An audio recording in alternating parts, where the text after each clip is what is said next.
Bon, ok, donc je vais reprendre donc la première partie, finalement, ça a été le calcul de l'homologie cellulaire. Maintenant, ça va être les applications, ce qui veut dire qu'on va vraiment faire des calculs. Sur des exemples, donc qui seront ceux que j'ai annoncés la semaine dernière déjà, hein, les surfaces pour commencer, puis les espaces projectifs ensuite. Alors, je vais résumer un petit peu ce qui a été vu. Donc j'ai ce complexe cellulaire, je vais prendre le cas X ensemble vide. Hein. Donc A égale l'ensemble vide. J'ai fait le cas relatif. Hein. Alors, donc le complexe cellulaire de X, hein, donc puis même je supposerai que X est connexe pour simplifier. Donc par définition, donc j'ai ces deux définitions, hein, si je reprends les définitions, donc je le définis comme l'homologie relative de Xn de n squelette par rapport au squelette de dimension n-1. Et c'est la même chose qu'une somme d'homologie relative des cellules de dimension n relativement à leur bord. Hein, chacun étant une droite engendrée par un élément que j'ai noté en alpha.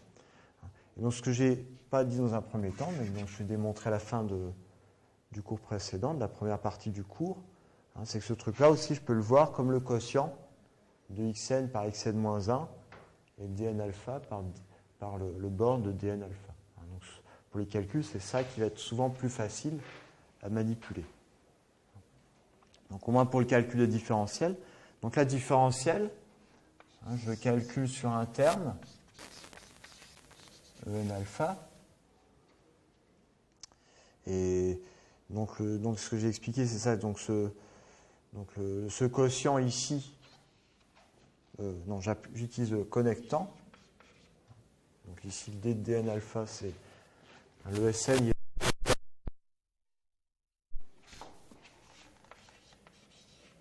De dn alpha.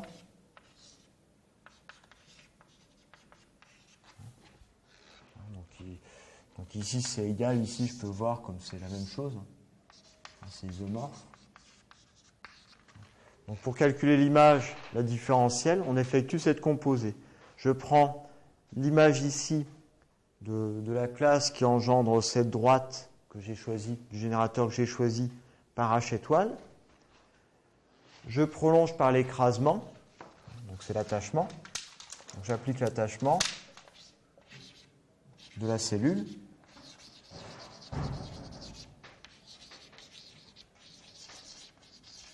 Ensuite, je fais l'écrasement.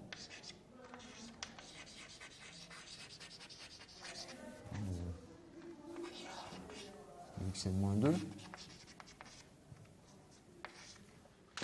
Et donc ce truc-là s'identifie à un bouquet, hein, comme ceci, de sphères.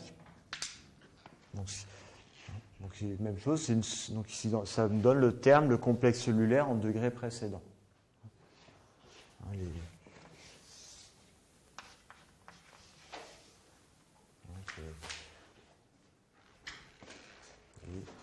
K. Donc ce qu'il s'agit, c'est, bon, puis je fais la somme sur tous les alphas.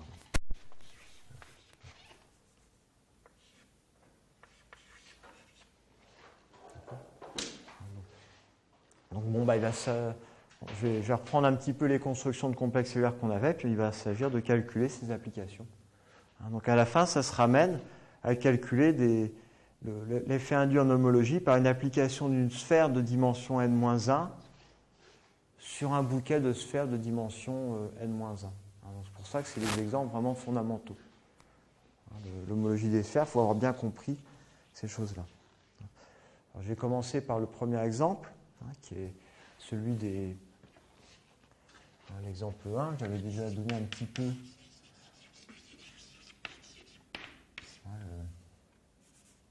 x égale donc les sommes connexes de k copies d'un tore. Alors, si je fais ici,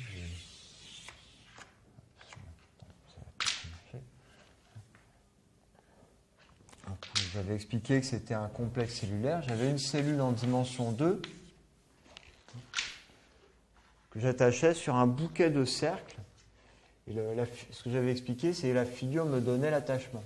Ici, j'ai A1. Ensuite, B1. Ensuite, j'ai un A1, mais en sens inverse.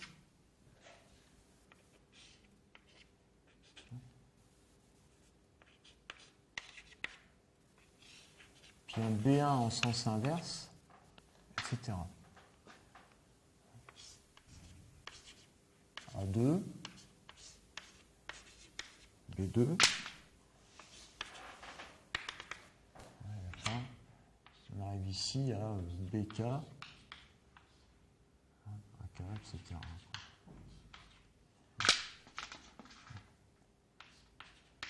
D'accord.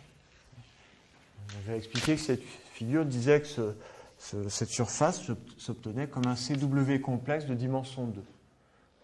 Je vais reprendre ce que j'avais donné pour tous les points bases sont, je vais les marquer en brun ici.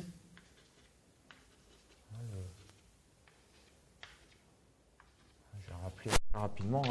Donc le squelette ici, dimension 0, c'est le point.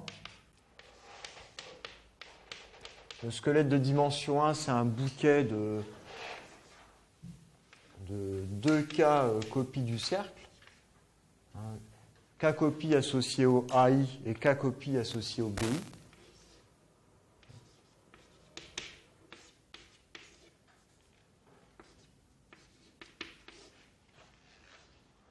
D'accord. Donc, c'est à chaque fois, ici, comme les points et les extrémités sont identifiés, ce que ça me donne, c'est un bouquet de 2K cercles. Et le squelette de dimension 2, c'est X lui-même, où il y a ce D2 quotienté par son bord sur ce bouquet.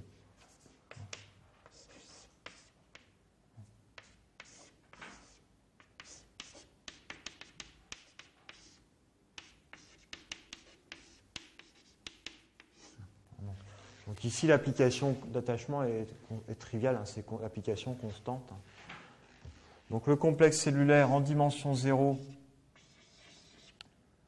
j'obtiens K fois ce truc, enfin un seul générateur, donc le point. En dimension 1, donc j'ai 2K cellules.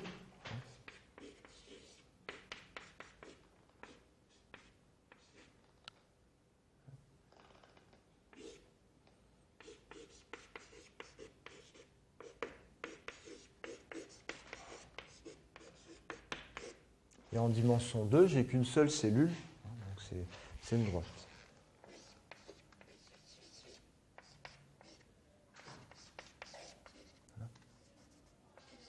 Et puis il faut que je choisisse ce que j'ai écrit la dernière fois, c'est qu'il n'y a pas de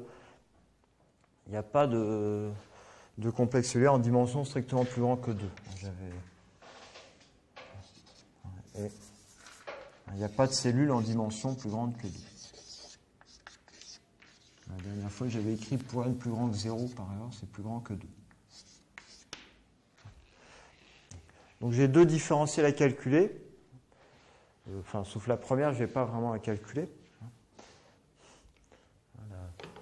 Delta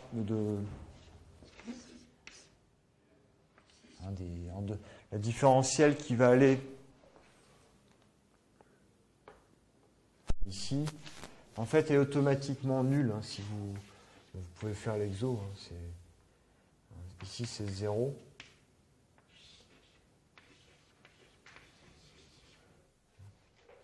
Ici, c'est automatiquement 0. Si on calcule l'homologie, comme c'est connexe, il doit avoir le H0 doit avoir une droite, ce qui veut dire qu'on a déjà une droite, on peut quotienter par rien, quoi. Donc cette cellule ici est 0, sinon vous pouvez regarder géométriquement. Vous prenez les générateurs que j'ai écrits pour l'homologie des cercles, leur bord ici, comme les deux extrémités sont identifiées, ça va donner 0 à chaque fois. D'accord. Je vous laisse, vous pouvez laisser réfléchir à ça. Donc delta de E1 à I, c'est la delta de Donc je vais mettre delta cellulaire. Toujours.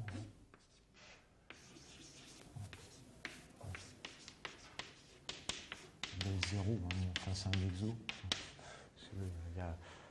J'aurais pu prendre un complexe cellulaire réduit pour me simplifier la vie, où j'aurais dégagé cette composante de degré 0. Ça vient du fait que le point est un rétract de cet espace.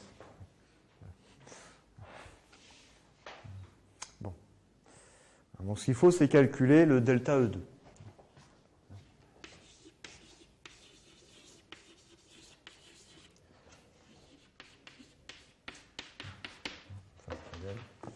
Delta E2.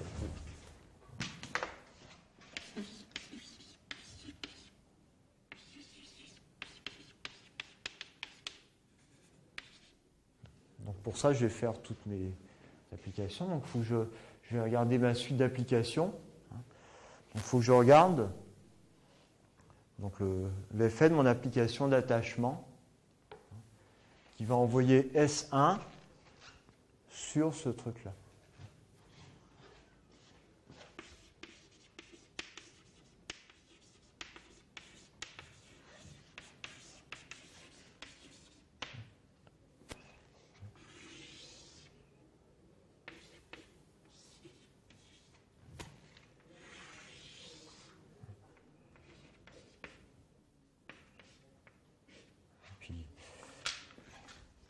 Puis ici, je peux donc en principe, je quotiente par le squelette de dimension 0, mais là, j'écrase le squelette de dimension 0 sur un point, mais là, c'est déjà un point. Donc ce deuxième effet ne se verra pas trop.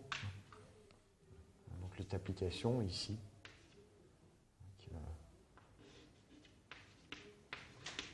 qui est donnée par cette figure. C'est l'application de H qui envoie le cercle sur mon bouquet de cercles en utilisant ce dessin géométrique.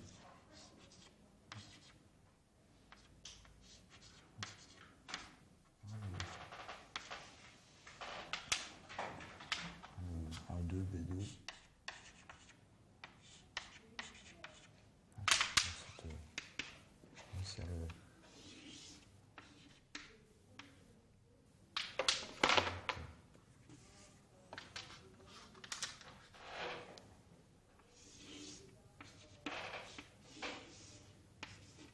D'accord, mes bouquets de cercles, je vais faire le dessin quand même.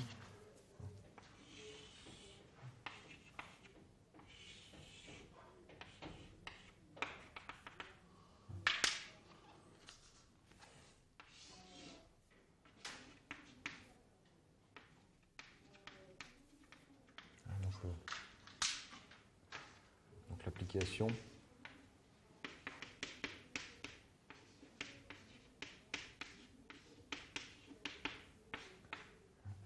Donc cette application-là, donc qui envoie le cercle sur ce bouquet en utilisant cette figure. Donc on parcourt A1, on parcourt B1, et puis ensuite on reparcourt A1 en sens inverse, puis re-B1 en sens inverse, puis on parcourt A2, puis on parcourt B2, puis re-B1, re-A2 en sens inverse, puis re-B2, etc. Alors, il faut calculer ça. Alors, pour ça, je vais utiliser le calcul les différents calculs qui ont été faits. Alors, cette application ici, H, je peux la décomposer.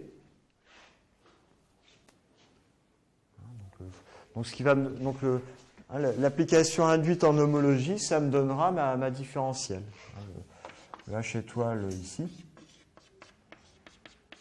Ça me donnera l'image 2 à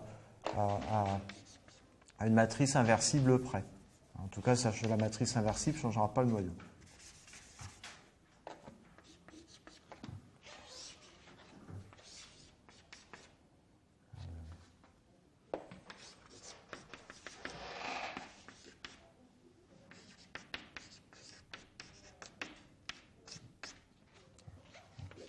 Donc ici, c'est H1.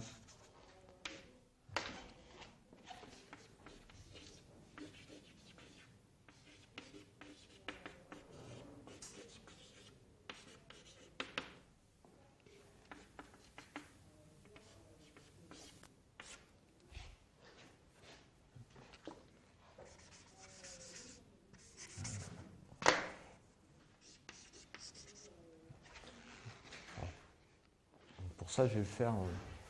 Donc la seule chose que je vais avoir besoin, enfin, c'est pas grand-chose. Je vais revenir ici. Je vais déposer le H, en fait.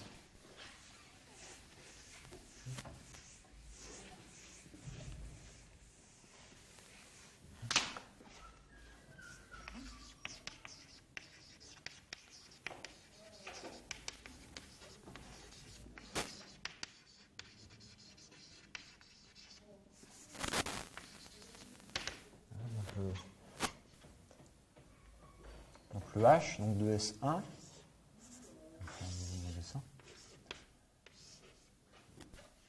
Donc, ce que je peux faire, c'est pincer je vais pincer le cercle en 2K. Donc c'est l'application de pinçage que je vais faire. Psi, il ne faut pas que je me trompe, ça doit être 4K. Je pince 4K fois le cercle pour arriver dans un bouquet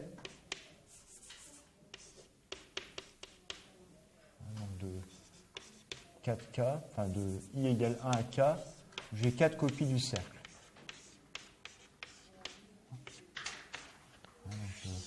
C'est le pinçage, ça veut dire que je vais pincer sur... il y a 4K points où je vais pincer sur un seul point.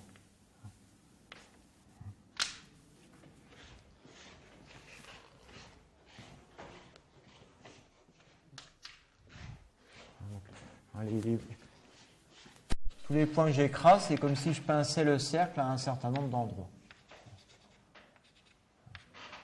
Etc.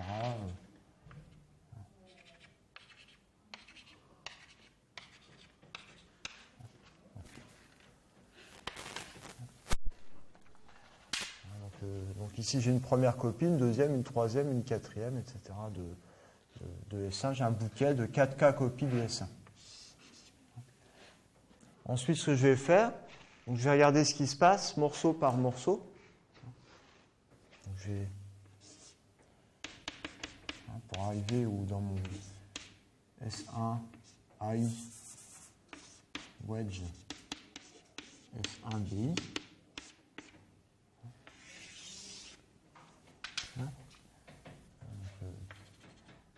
Donc ici, je reprends la figure.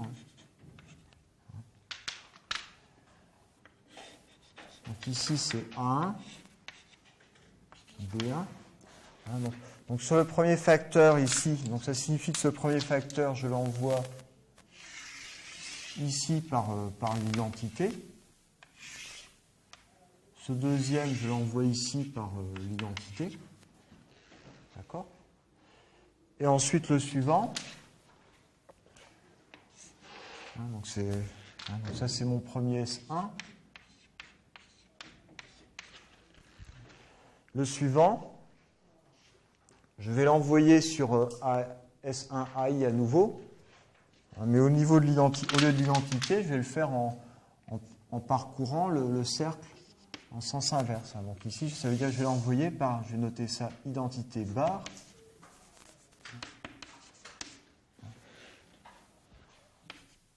Ou identité bar, c'est l'application qui parcourt le cercle en sens inverse.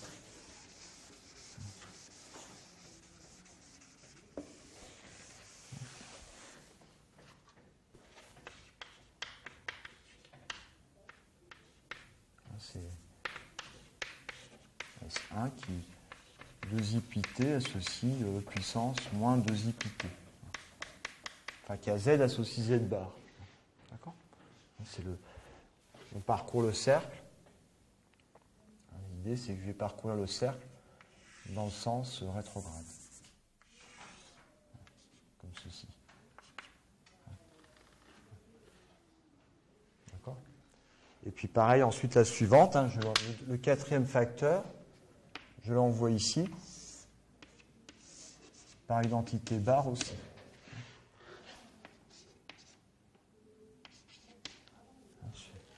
D'accord ? J'ai le cercle ici.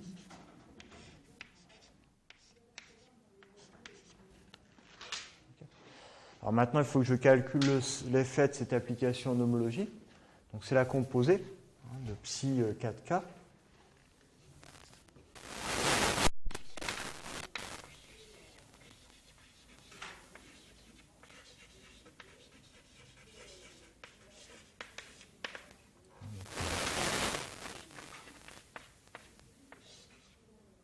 ici.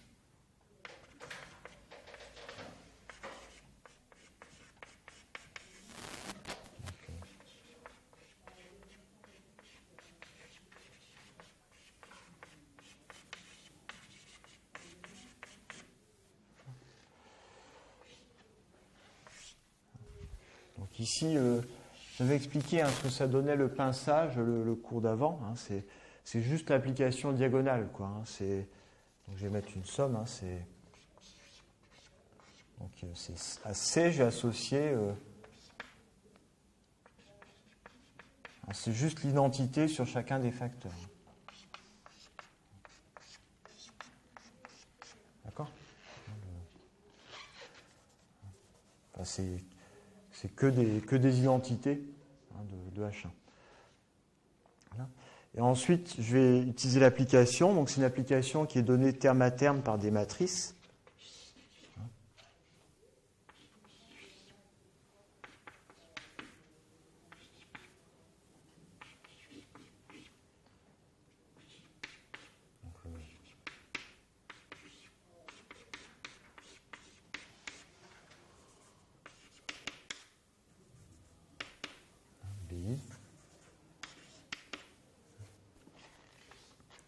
Donc ici, c'est une somme.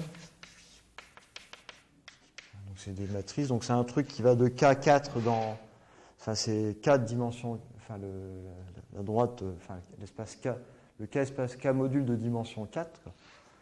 Dans un K module de dimension 2. Donc c'est une matrice à 2 lignes et 4 colonnes. Donc ici, sur le premier facteur, je l'envoie ici par l'identité. Donc c'est l'identité 0. D'accord ? Donc ça, c'est l'application qui envoie ce truc-là dans le premier facteur et puis 0 dans le suivant. Le deuxième, je l'envoie dans le deuxième facteur par l'identité. Donc c'est 0 fois l'identité. Le deuxième est envoyé... je vais reprendre mes flèches de couleur. Celui-ci est envoyé ici par l'image de l'application induite par l'identité en homologie. Celui-là, c'est sur le deuxième. Ensuite, je vais envoyer ce facteur-là sur ce truc-là par identité barre étoile. Et l'autre, ça va être un petit peu de symétrie. 0 identité barre. D'accord ? Donc, il faut juste dire ce que vaut identité barre. Donc ça, vous avez dû voir en TD hier que l'identité barre, c'est moins l'identité.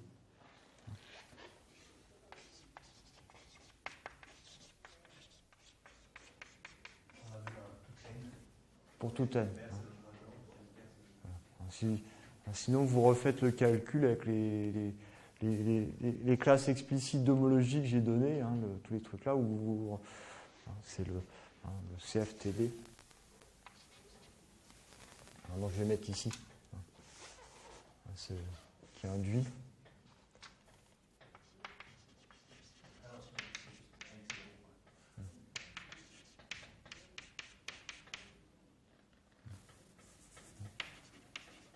C'est l'application qui a C associe moins C en homologie.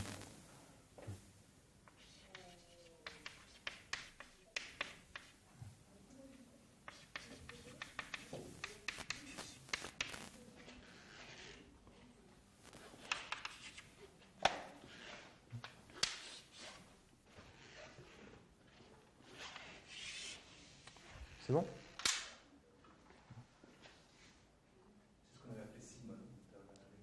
Oui, sigma. Donc ce truc-là, ça peut être aussi vu comme la réflexion. Donc sous identité, c'est pour des cas plus généraux de réflexion. Donc le Z associe Z bar, c'est la réflexion par rapport à l'axe OX.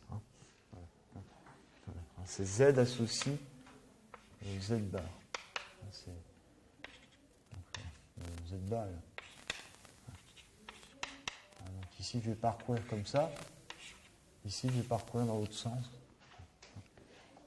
C'est moins l'identité. Donc si je calcule ma composée, donc j'ai à C, je l'ai envoyé sur que des copies de C. Et ici, je vais envoyer sur sur C, moins C, plus C, moins C. Donc ça me donne 0.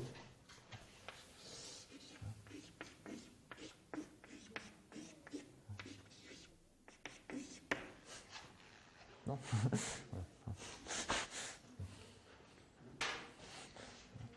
Donc le problème est réglé.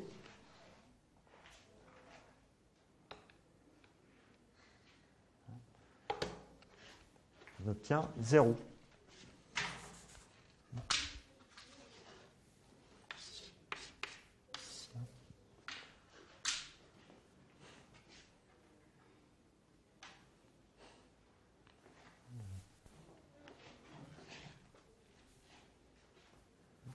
Donc ici, j'ai 0 aussi.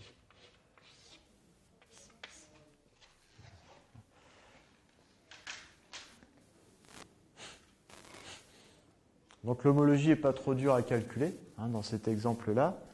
On obtient une droite, ce K-module de dimension, ce K-module libre de dimension 1 en degré 0, ce K-module libre de dimension 2 en 2K en degré 1, et ce K-module libre de dimension 2K en degré 2. Les raisons qui font que delta 0, non, delta 1, c'est 0, elles vont impliquer toujours pour toutes les surfaces compactes. Connexe, dès que c'est connexe, il n'y aura pas de. Oui, enfin, oui, toujours, oui. Voilà. Ça va être toujours 0. Ça va être toujours 0. Hein, voilà, j'aurais pu prendre un truc pour simplifier. J'aurais pu prendre un complexe réduit où je dégage ce morceau-là, quoi. Voilà. Bon, j'ai voulu garder le complexe avec un point. Donc, il y a toujours un facteur qui est. Donc la conséquence, un théorème.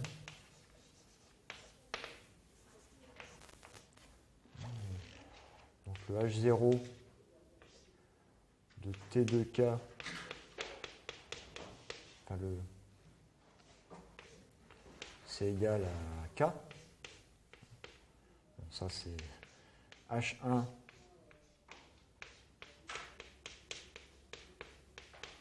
c'est une somme de. C'est un K-module libre de dimension 2K.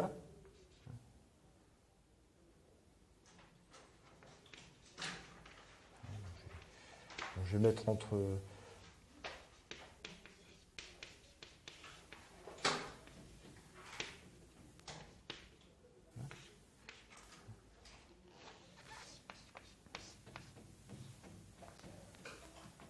Le H2.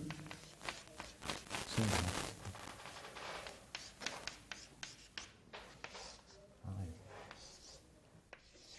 le HN et cette homologie est nulle.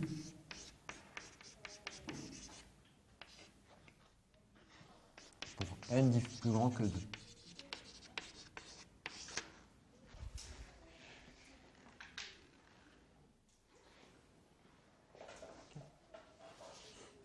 C'est bon, hein? Alors maintenant, je vais faire l'exemple 2.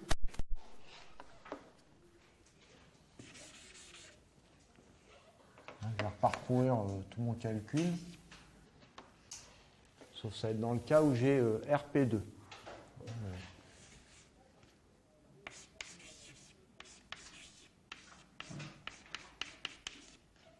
là, il faut que je change mon dessin parce que c'est plus. Je crois que j'ai tout effacé le dessin.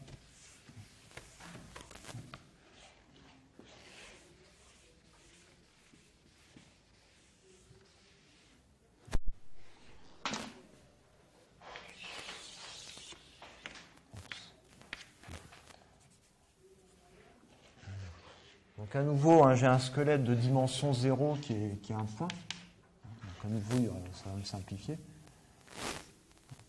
Donc cette fois-ci, ce que j'ai un bouquet. Enfin, donc en dimension 1, j'ai un bouquet de L copies du cercle. 1, A1, A2,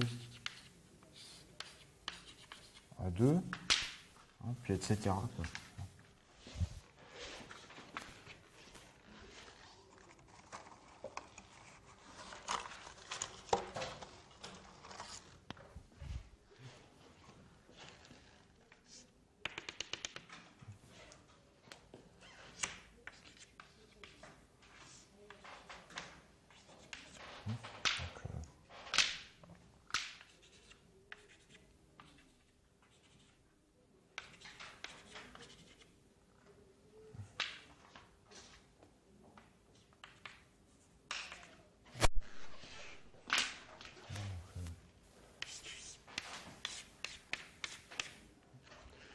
Le squelette de dimension 1, cette fois-ci, c'est un bouquet de L copies de S1. Le squelette de dimension 2, à nouveau, hein, j'ai juste rattaché une cellule supplémentaire à ce bouquet.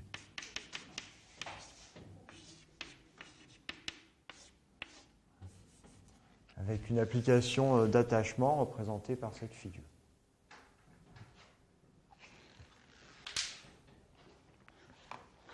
Le théorème va être plus compliqué.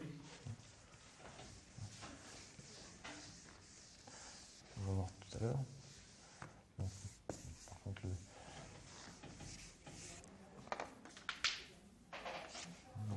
donc, le complexe cellulaire, hein, j'ai une droite en dimension 0.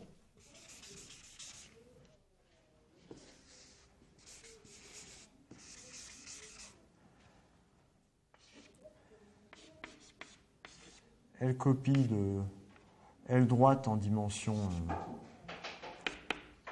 1, en degré 1, et une droite en degré 2.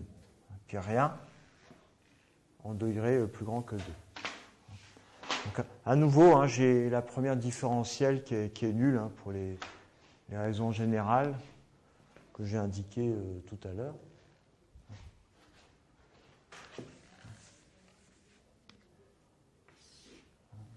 À nouveau, le problème se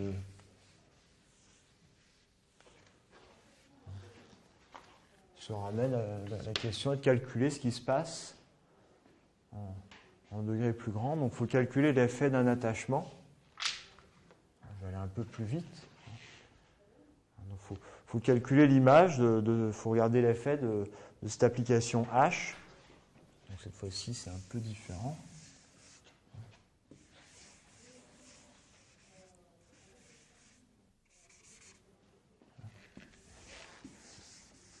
Il faut calculer l'effet de cette application H en homologie.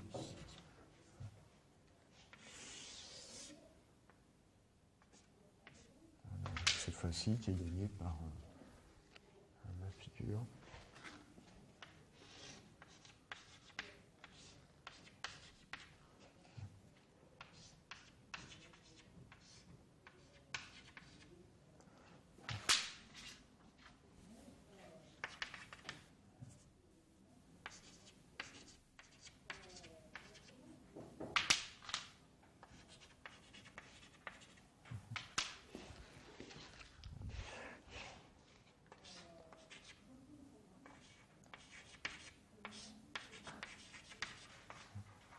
Qui applique le cercle sur un bouquet de L cercle. Oui. Ici, au-dessus, c'était le dessin. 1,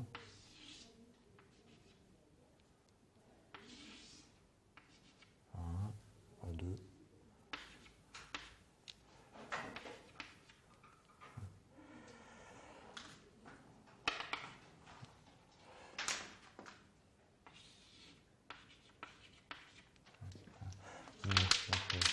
Si je reprends ma figure, je parcours 1 une fois, je reparcours 1 une deuxième fois, puis je parcours A2 deux fois, etc.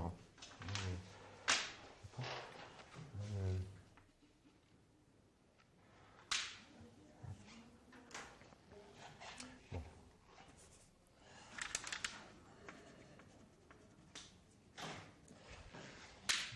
Donc, vous regardez l'effet. Une homologie où j'aboutis dans une somme de copies de S1.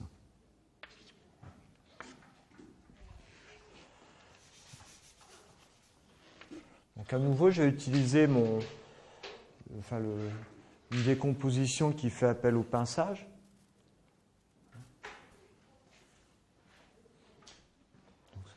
Donc cette fois-ci, je pince seulement deux L. Tout effacer.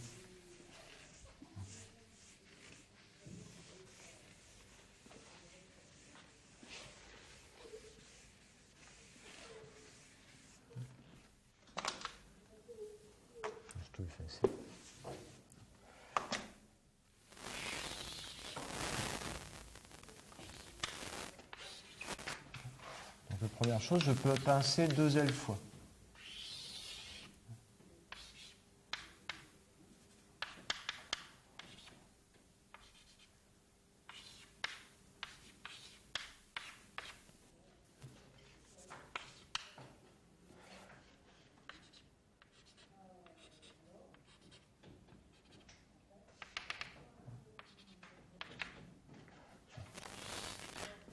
Et ensuite, je vais prendre l'application qui m'envoie sur mes 1 et 1. Donc, si je reprends mon dessin,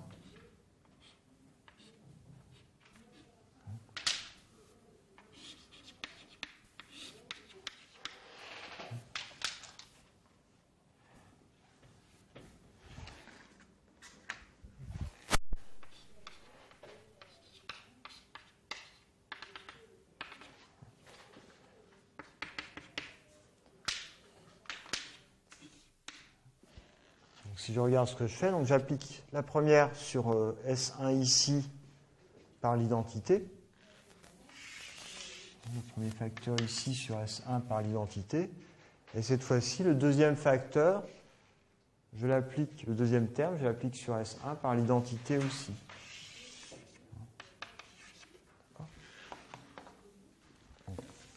En homologie.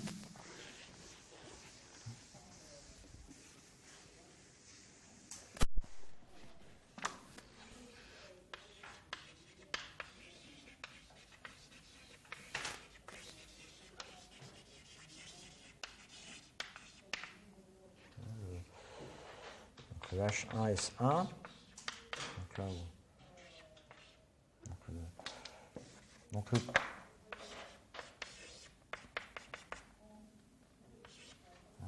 le pinçage à nouveau.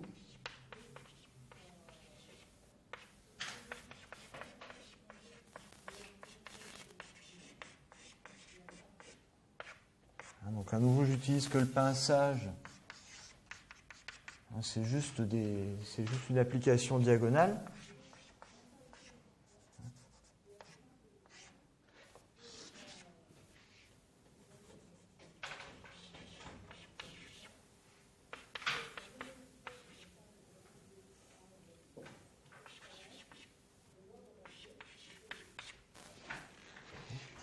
Donc et ici, ça va être une somme où je vais prendre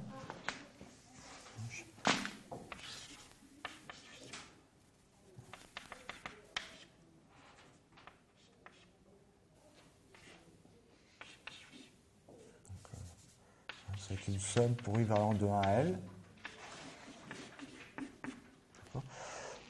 Donc sur chaque facteur, je vais prendre l'application induite par l'identité.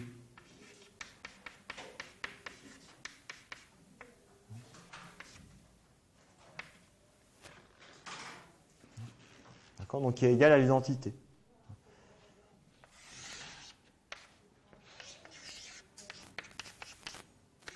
Donc ça veut dire qu'ici, j'envoie C sur C et l'autre facteur C sur C.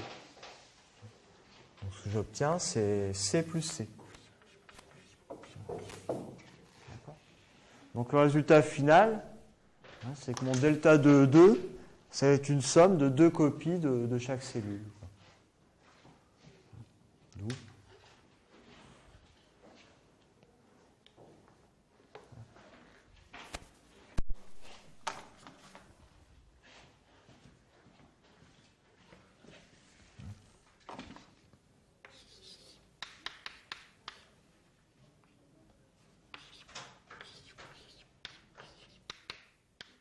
là, cette fois-ci, c'est pas nul. Donc la différentielle, à chaque fois, ça va être 2 fois la classe qui engendre sur chaque facteur. Donc à des constantes inversibles près. J'ai écrit la matrice de l'identité, mais donc je peux choisir une base ici, faire des changements de base pour avoir ça.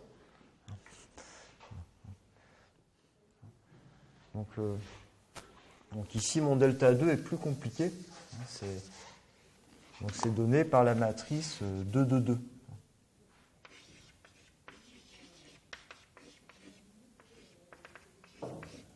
D'accord ?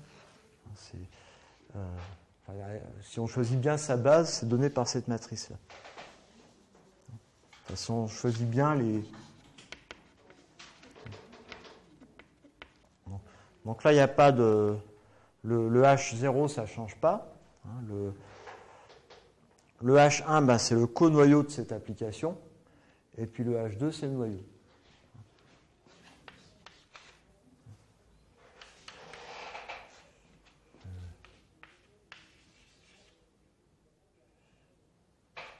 Le cas.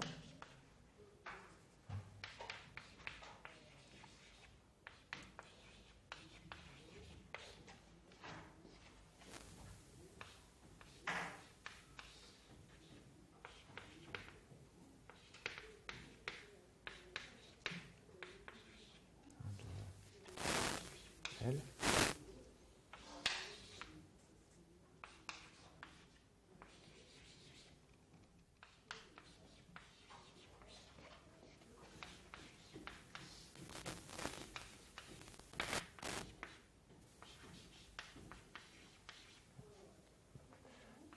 Il n'y a plus qu'à faire l'exo d'algèbre linéaire. Hein.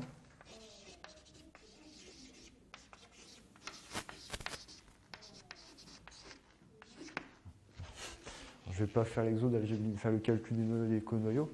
Donc, ça va Donc là, une remarque, c'est que la particularité, c'est que ça va dépendre du choix de K. Je vais mettre les résultats pour les différents choix.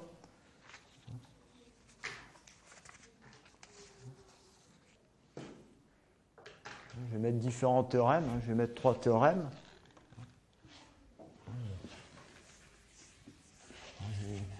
Par exemple, K égale Q. Bon, ben, c'est très facile à...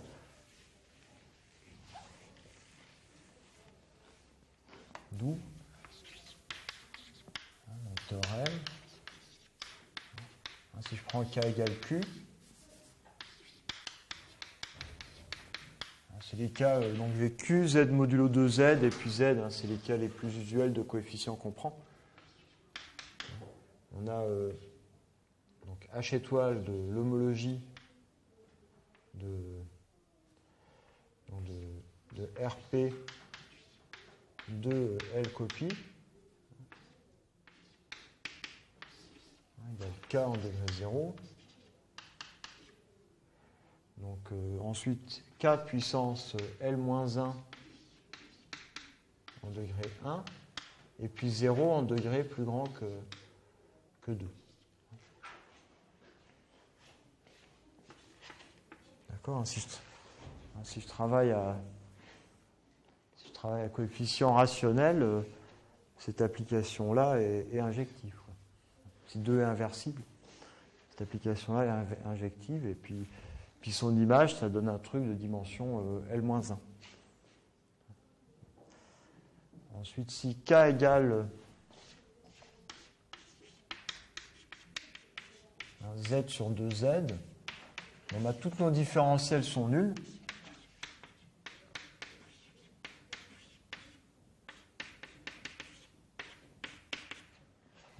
Oui, donc j'ai mis K. Je vais obtenir ici. Donc Z sur 2Z en degré 0.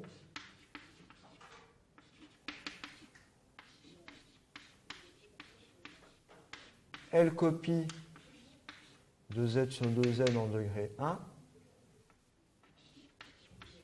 Puis une copie de Z sur 2Z en degré 2. Je ne mets pas au degré plus grand que 2, c'est bon, de toute façon. D'accord ? Et si K est égal à Z,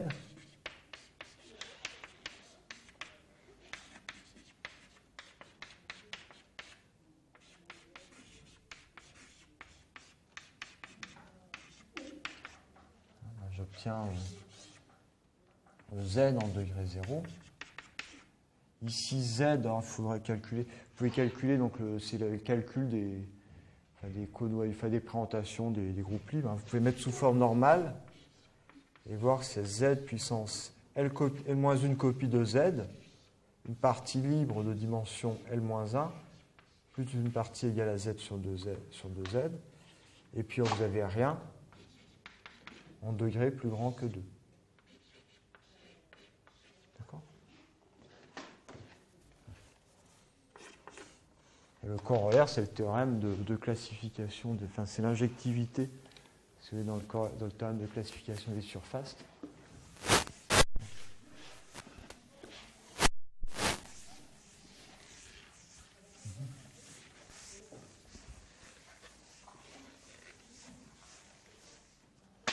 Un corollaire. Donc le K différent de K', bah, ça entraîne que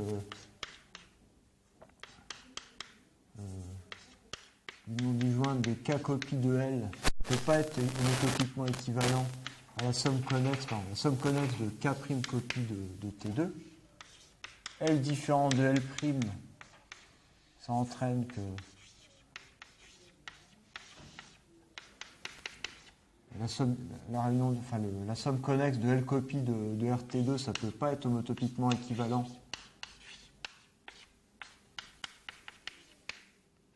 à la somme connexe de L' copie de RP2. Et dans tous les cas, quel que soit K, quel que soit L, on a la somme connexe de K copie de T2, ça ne peut pas être homotopiquement équivalent à la somme connexe de L copie de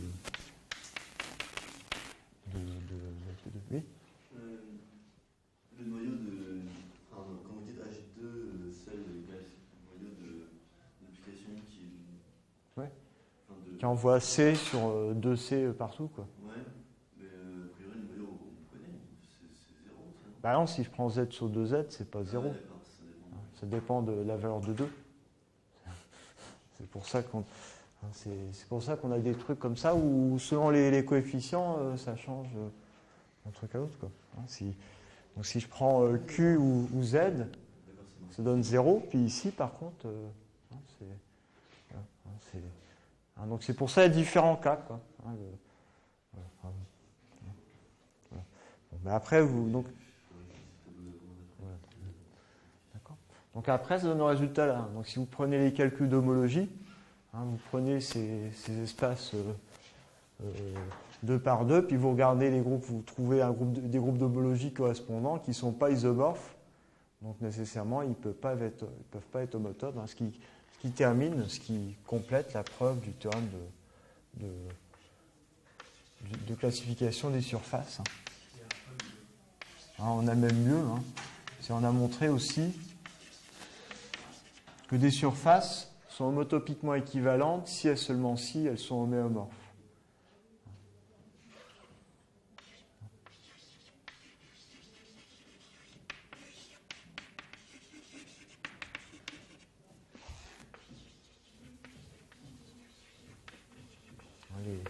Les surfaces homotopiquement, ce résultat vous dit que si les surfaces sont homotopiquement équivalentes, elles ont même K ou même L, donc elles ont même forme normale, donc elles sont isomorphes.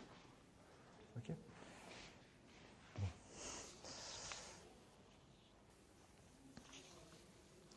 Alors maintenant, je vais faire les projectifs.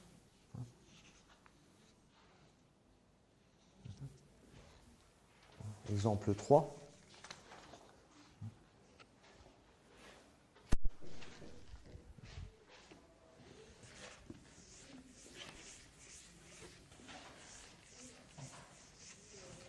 Je vais faire juste les projectifs réels.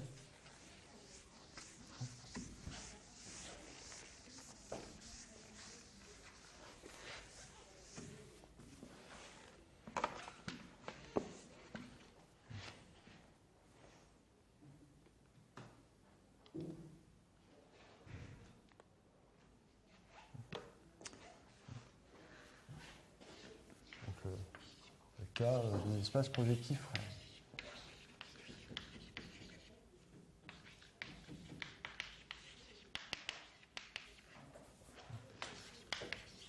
Donc on a.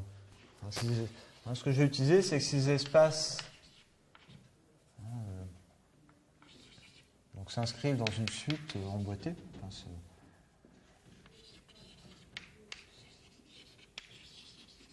Dans une suite. Je vais avoir donc l'ensemble vide contenu dans RP0, donc il y a un point, contenu dans RP1 qui est S1, dans RP2. Donc j'ai déjà fait tous les calculs ici parce que ça c'est un point, ça c'est RP1. Donc là je vais dire que c'est RP-1. Tous ces calculs-là je sais faire. Je vais faire les calculs aussi. Donc, moins 1, fait.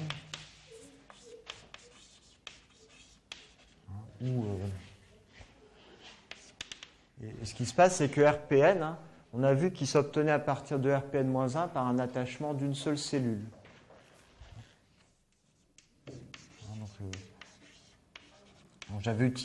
Pour ça, le mieux, c'est d'utiliser l'image comme le quotient de la sphère par l'antipodie. Par la relation qui dit qu'un vecteur V est la même chose que son vecteur, enfin son point antipodal. Un point est équivalent à son point antipodal.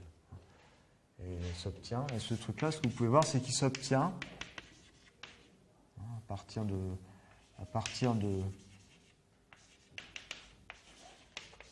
RPN-1 par un attachement d'une seule cellule. Donc ici, j'ai SN-1.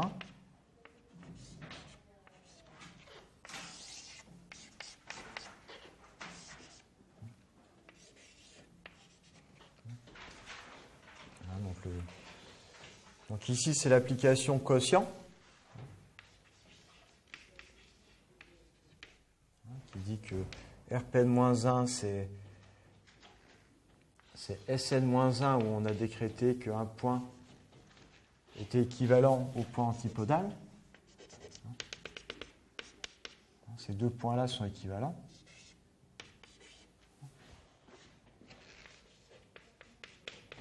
Dans cette relation. J'identifie tous les points antipodaux. Donc, ce qu'on a montré, c'est que RPN s'identifiait à cet attachement cellulaire.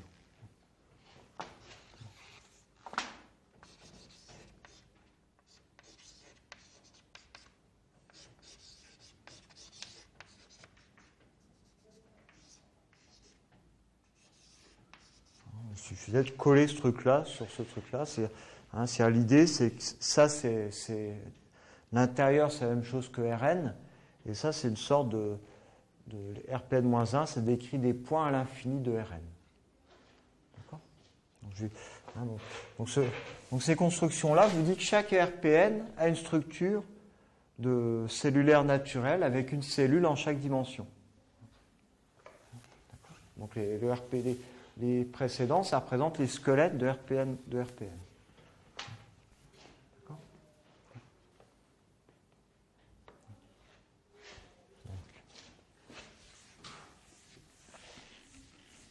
Donc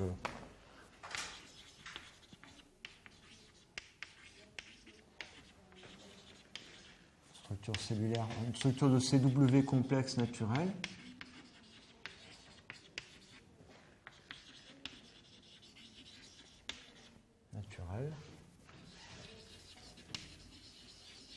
Avec une cellule en chaque dimension.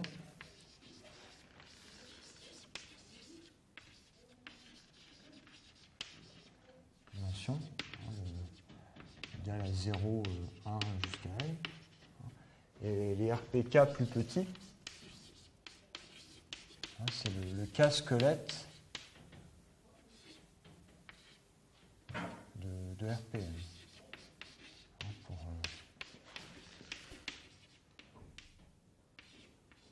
K plus petit que L.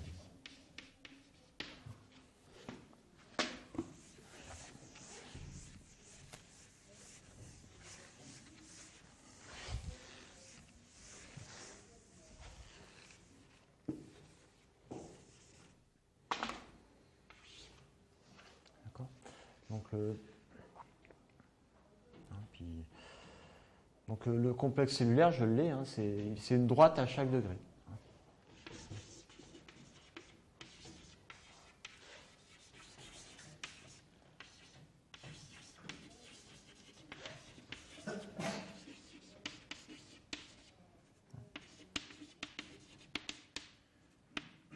Donc en degré 0, l'écrire comme ça parce que sinon je vais pas.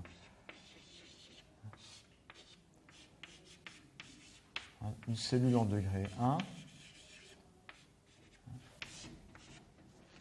Une cellule en degré 2.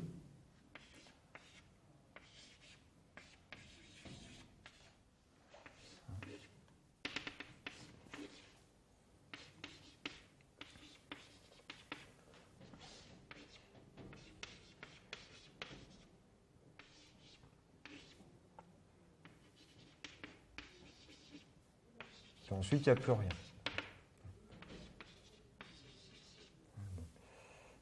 Bon, puis en fait, on peut voir tous ces complexes, ils forment des suites de complexes cellulaires emboîtés.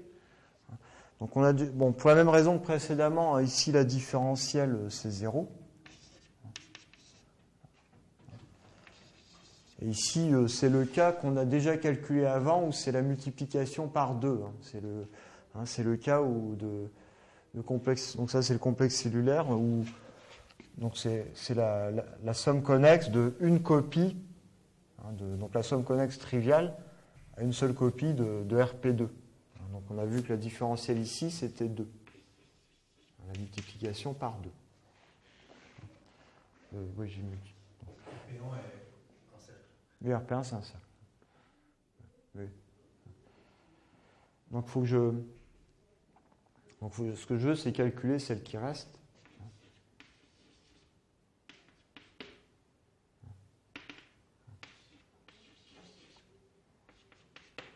D'accord ? Donc, faut... Donc, bon, comme ils sont tous emboîtés, ce que je voudrais, c'est, je vais le faire pour n, ça le fait aussi pour les cas plus petits, en utilisant un changement de variable évident. Donc je veux calculer delta cellulaire de En. Donc on veut calculer, à nouveau cet effet.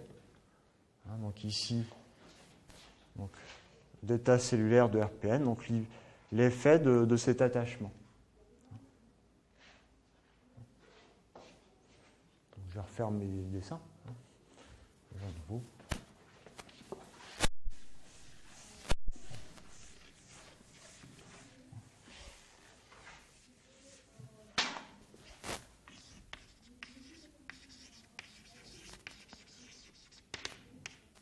Donc ici, j'ai Sn-1.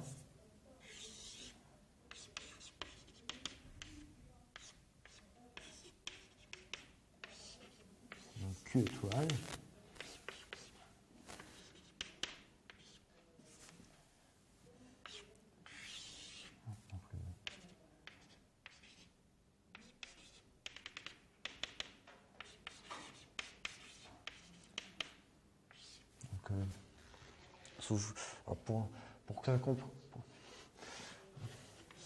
Pour qu'on comprenne bien, je vais faire un RPN-1 de dimension plus grande que mon dessin initial. Voici mon Sn-1. Voici mon RPN-1.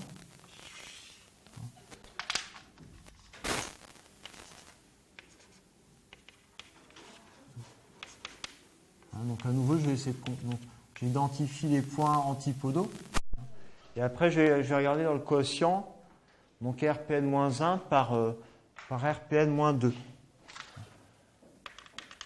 Dans cette image, RPN-2, je peux l'identifier au quotient du cercle équatorial. RPN-2, dans l'image ici, c'est le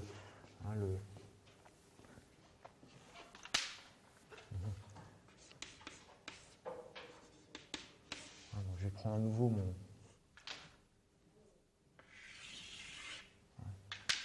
C'est-à-dire le RPN-2 à l'intérieur de RPN-1. Je peux l'identifier à cette partie-là. Quotienté par...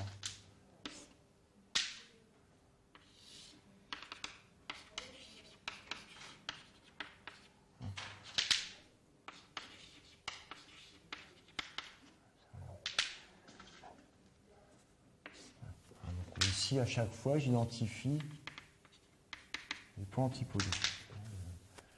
Donc ici, les points antipodaux sont identifiés, puis pareil, sur P est identifié à moins P.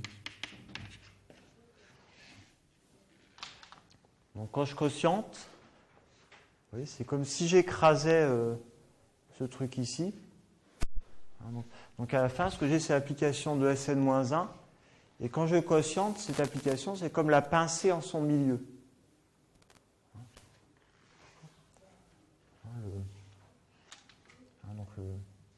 Donc si j'applique ici, donc c'était mon application de tout à l'heure, donc ici c'est ma cellule. Alors ce qu'il faut, c'est que je comprenne comment ça s'interprète dans le terme cellulaire ici. Il faut que je fasse la relation. Donc ici c'est... Donc j'utilise ici.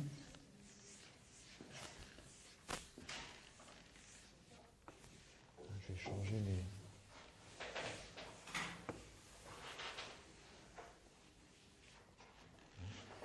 Donc ce que j'ai besoin, donc mon RPN-1 maintenant, j'ai tout décalé en degrés.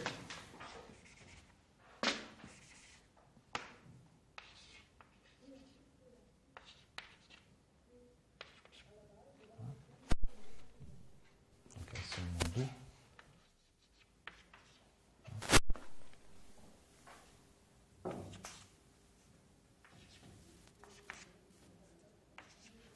puis là c'est la même chose.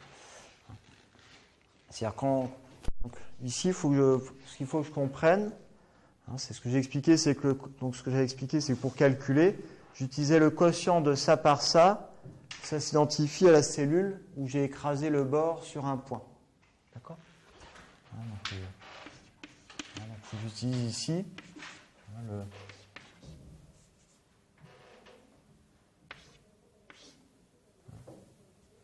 Donc ici j'ai écrasé, donc j'ai le bord, en fait c'est RPN-1. Et en fait la cellule, donc ici j'ai qu'une seule cellule.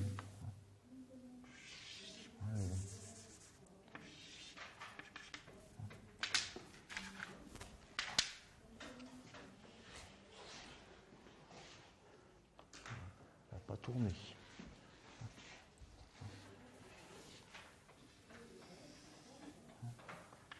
Ici, dans ma figure, j'ai une seule cellule que voici, j'écrase tout son bord sur un point.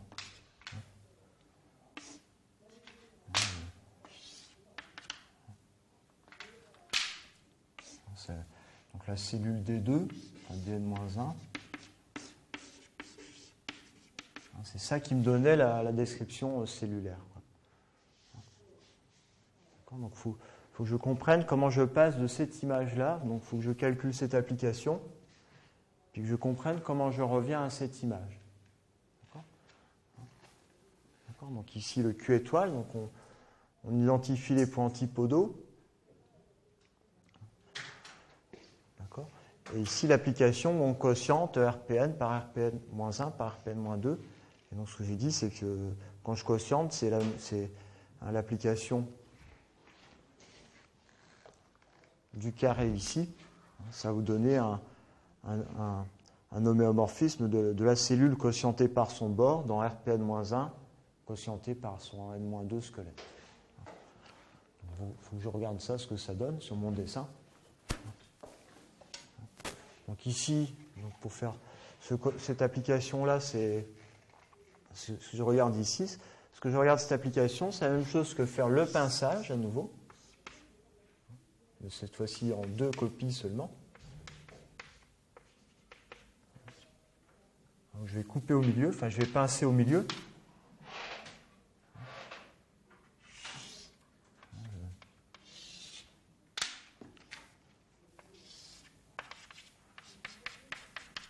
Ça va me donner un Sn-1 wedge Sn-1.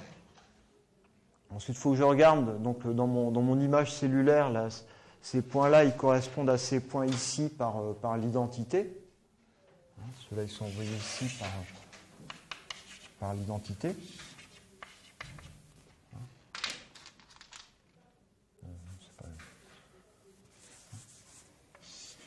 D'accord ? Les points qui sont sur la calotte du dessus sont envoyés par l'identité. Et ces points qui sont en dessous par les homéomorphismes, en fait, les points qui sont en dessous, ils correspondent au point de cette cellule par moins l'identité. On les envoie un point qui est ici, P. Il va être équivalent au point qui est ici, moins P dans le quotient, donc ça signifie que je l'envoie par moins l'identité. D'accord ? Donc ma différentielle à calculer, c'est psi composé avec ses applications identité moins l'identité.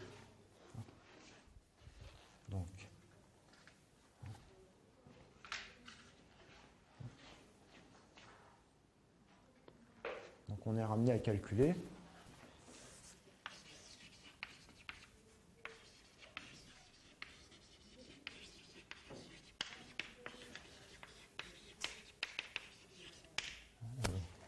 H tilde de Cn-1, donc le psi.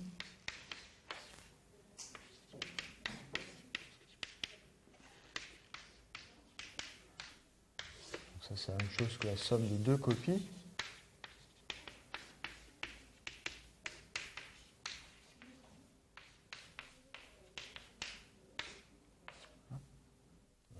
Il n'y a que deux copies cette fois.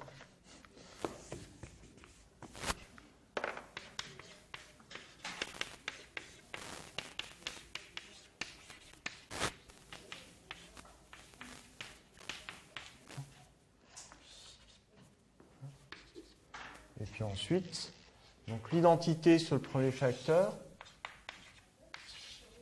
moins l'identité sur le deuxième. Alors ce que vous avez dû voir, c'est que moins l'identité, donc ici l'identité étoile, ça va vous donner l'identité.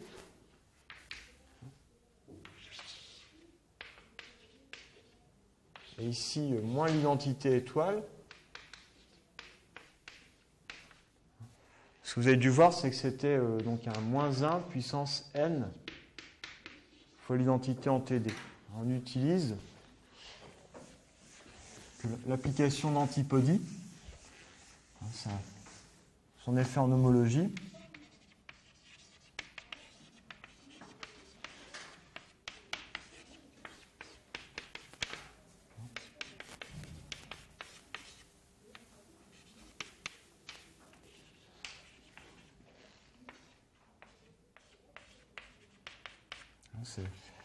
C'est la multiplication par moins 1 puissance n, donc pour une sphère de dimension n-1. Donc ça, vous avez dû voir ça en TD aussi.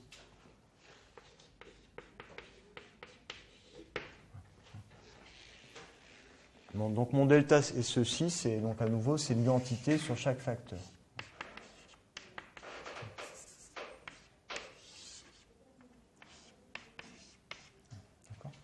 Donc à la fin, mon application, à C, j'associe C plus C, puis je reviens ici en 1 plus moins 1 puissance n fois C.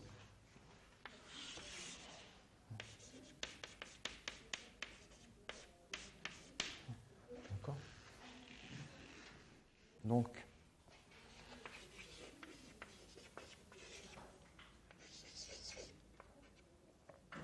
cellulaire, mon delta cellulaire.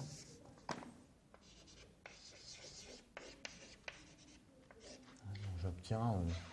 Donc il y a une constante, parce que ça dépend des choix des bases, une constante inversible. Parce que ça dépend du choix de mes générateurs, fois ce nombre, fois le n-1. C'est l'application identité plus moins 1 puissance n identité. Quoi. Bon, on peut prendre les générateurs pour que la constante soit égale à 1.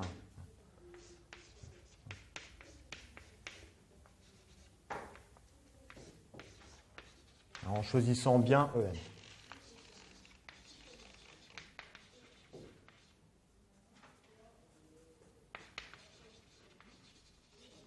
Bien. Le générateur EN.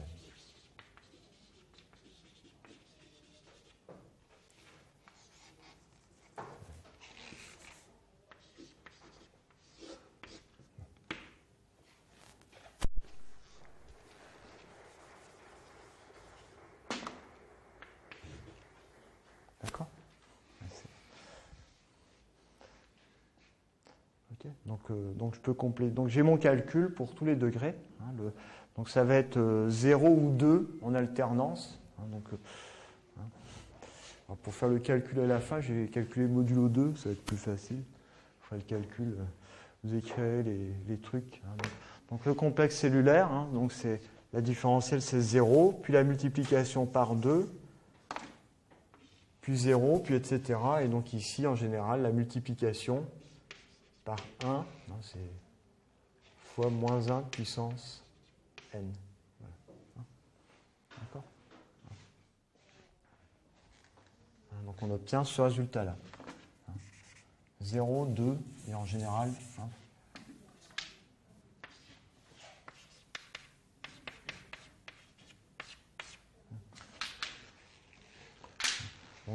donc à nouveau, c'est pas trop dur de calculer les noyaux et les conoyaux, quoi. Donc ça va dépendre du fait si 2 est de torsion ou pas, si 2 est égal à 0 ou pas dans le cas.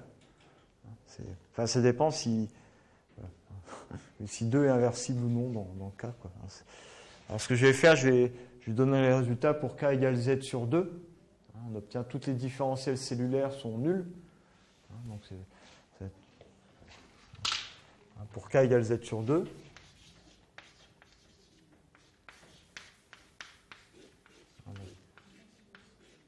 Donc par exemple pour k égale z, à partir de ça, vous voyez que ça va être ici, ça va être z sur 2z, 0, ensuite à nouveau z sur 2z, puis 0, puis etc. quoi. Pour k égale q, bon, l'homologie ne sera pas très compliquée pour k égale q. Je vais faire k égale z sur 2z d'abord. On a un delta cellulaire égale 0, quel que soit n, enfin, quel que soit k.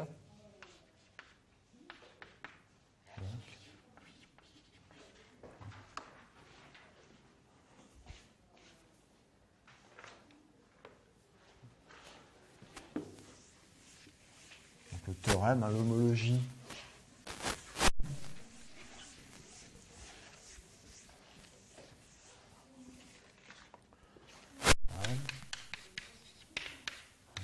de RPN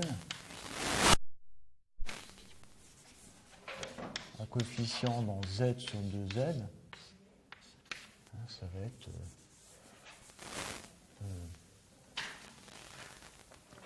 va être Z sur 2, Z en degré 0, 1 jusque n, et puis ça va être 0 en degré plus grand que n. Vous pouvez voir aussi, par exemple, que donc pour les autres coefficients, des choses triviales. Par exemple, pour Q, vous allez voir que ça va être soit K en degré 0, soit juste un module d'homologie en degré 0 et un en degré n, selon la parité de n.